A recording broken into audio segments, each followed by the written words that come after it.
I'm going to briefly talk about how to take two columns in Excel and highlight conditionally this column over here based on the value over here.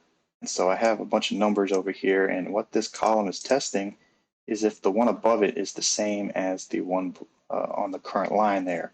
And if it is the same, it returns true. If it's not, it returns false. And so I want to highlight these in green if they are true.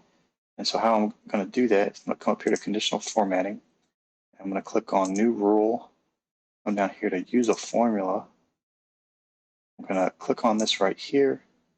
I'm going to choose what I'm testing. So I'm testing this column over here. I'm going to choose the first one.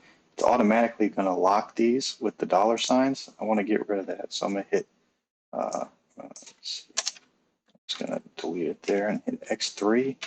Then equals, what do I want to test it for? I want to test it if it's true. Then I'm going to choose the format here, and I want it to be green. I'm going to hit OK. Then I'm going to come back up here, Manage Rules, and I'm going to come over here. Where do I want this to highlight? I want it to highlight in this column over here. Hit Apply. There we go. Now let's say we wanted it to highlight multiple columns. So instead of just this column, we wanted to highlight this one right here, this one right here, and this one right here. How would we do that? So we'd come here, we'd click on this, and we're wanting to highlight all 4 of these columns. So I'm going to choose all 4. And then come over here, and when I just ran this, changed it to U. And remember, we want it on X. So we're going to come over here, and we're going to change this back to X. And I'm going to come here and click OK and Apply. And you see what that did is it moved it over to this left one here. And so how do we get all 3 of these to highlight? And so we have to understand what's going on here. So typically, if we were just testing the same column with a conditional formatting, it would test this for whatever condition. So it would be testing this for true. And let's just say, for this example, that everything in this is true.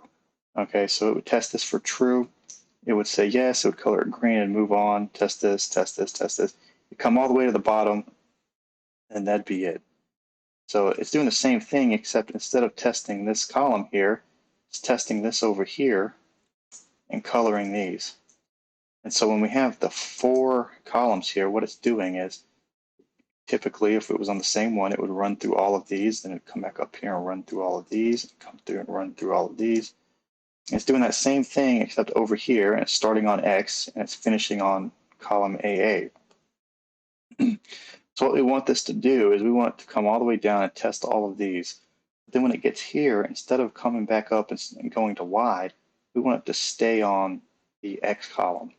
So we're going to do that by locking in X, and we're going to do that by selecting that and hitting F4. Excuse me, F4 on the keyboard. 1 is going to lock both of them. We want 2, 3. We hit it 3 times, and that locks X. OK, apply. There